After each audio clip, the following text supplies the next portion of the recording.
Okay, so this video is the chemical reactions and chemical equation notes we took in class. So I want you to remember that a chemical reaction is the result of a chemical change. This is what we did when we first started chemistry back in the beginning of the school year. Evidence of a chemical reaction, remember, our warning signs, gas being produced, color change, temperature change, or an energy change. Precipitant formed, light is produced, a new substance is formed, sometimes an odor. Now, a chemical equation is a description of the reaction using symbols. We have reactants on one side of the arrow, products on the head side of the arrow. So the reactants are on the left side of the arrow. These are the starting chemicals, and the ending chemicals are called the products on the right-hand side. Remember, coefficients are the big numbers in front of a formula. They're used to tell how many of each are used or produced. The subscripts tell you how many of each atoms are present. So looking at 6 carbon dioxides, what is the coefficient? Is 6, and the subscript is 2. Remember, 1 is never written. It is understood. An arrow means yields or produces, so let's look at some symbols. The yield means yields or produces.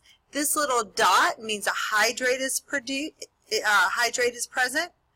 A plus or reacts with. S or C means solid or crystalline. L is liquid. A G is gas. AQ means aqueous or dissolved in water. NR is no reaction. Double-headed arrow, reversible reaction, and delta is heat. So let's practice. If we have 1 unit of aqueous lead 2 nitrate reacts with 2 units of aqueous potassium iodide to produce 1 unit of solid lead 2 iodide, 2 units of aqueous potassium nitrate in heat in a non-reversible reaction. So we underline that. So here's lead 2 nitrate, and if there's 1 unit of it, and remember we never write ones, it's understood, of lead 2 nitrate. Remember, this is a +2 -1, swap and drop. Reacts with, there's our plus sign, 2 units of aqueous potassium iodide to produce 1 unit of solid lead 2 iodide, 2 units of aqueous potassium nitrate plus heat in a non-reversible reaction. Okay, so questions about the chemical equation. What are the reactants? That's this side of the arrow. What state is lead 2 iodide? Solid. It's a precipitant because it came from 2 aqueous solutions. Remember, a solid. What are the products? That's here, lead 2 iodide, potassium nitrate, and heat. Coefficient for potassium nitrate, potassium nitrate is 2. How many moles of lead 2 nitrate are there? There's 1. And let's say we use 5 moles of lead 2 nitrate. So 5 moles of lead 2 nitrate. Then how many moles of potassium nitrate would be formed? So we are going to, right now, lead 2 nitrate. It's a 1 to 2 ratio. Oops. It's a 1 to 2 ratio. So if this became a 5 to X, and that would be 10. So that's how we solve that. Then we learned the law of Lavoisier's law of conservation of mass. The mass is not lost during a reaction. The mass of the reactants and products must be equal. So if 38 grams of lead nitrate reacts with 25 grams of potassium iodide and 24 grams of lead 2 iodide are produced, then how many grams of potassium nitrate are produced? 38 plus 25, which is 63, so it'll be 63 equals 24 plus X. So, because the mass of the reactants must equal the mass of the products, so we get 39 grams. Okay, so then rates of reaction, if you want to increase or speed up the reaction, you can increase the temperature, increase the concentration of the reactants, increase the surface area of the reactants, meaning break it up, like we do with ground beef, if you will. It's a solid, frozen, and then we break it up to cook it faster.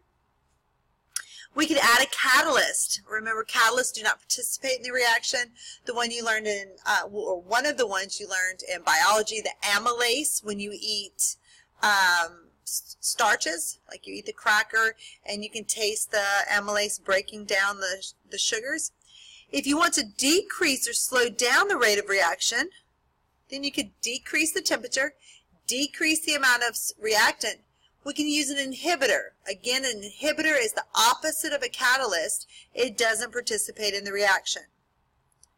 Okay, energy in a chemical reaction, we have endothermic. Energy is absorbed or required into the system.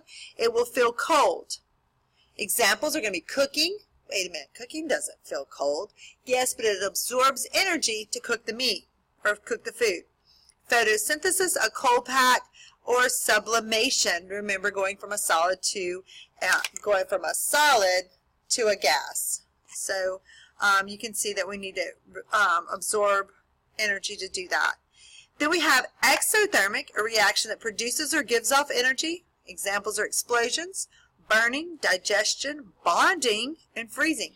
That's the whole purpose of bonding, is to release energy.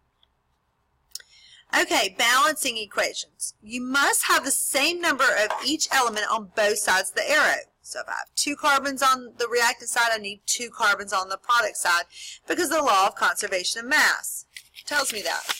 So how do we balance an equation? We only use coefficients to multiply elements. We never split a formula or change a subscript. If we have polyatomics on both sides, keep those the same.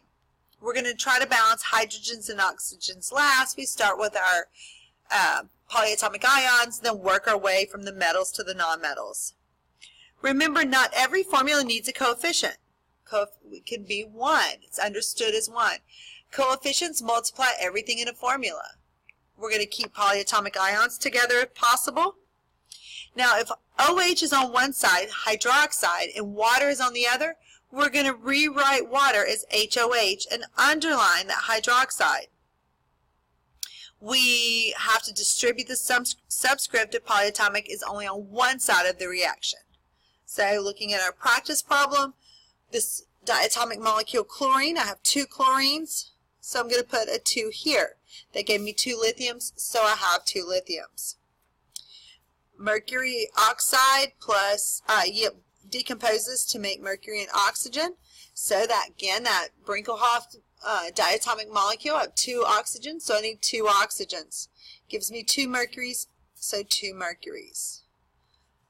Here we have illuminate. Notice how I underline illuminate on both sides. We're going to start with that polyatomic ion.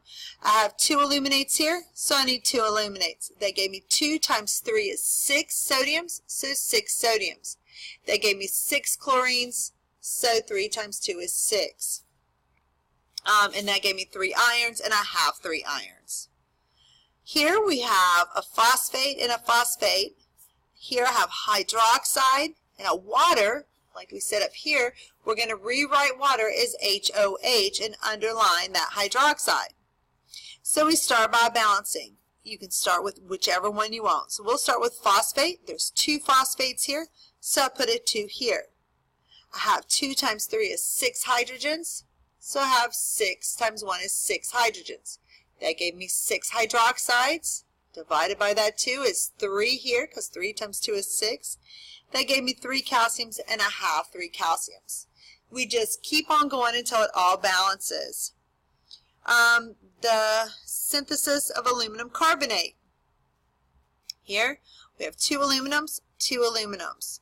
We don't have carbonate on both sides, so I distribute that subscript. 3 times 3 is 9. 3 times 1 is 3. So now I have 3 carbons, so I put a 3 here. They gave me 3 times 2 is 6 oxygens, plus this 3 oxygens gives me 9. Okay, so write it underneath.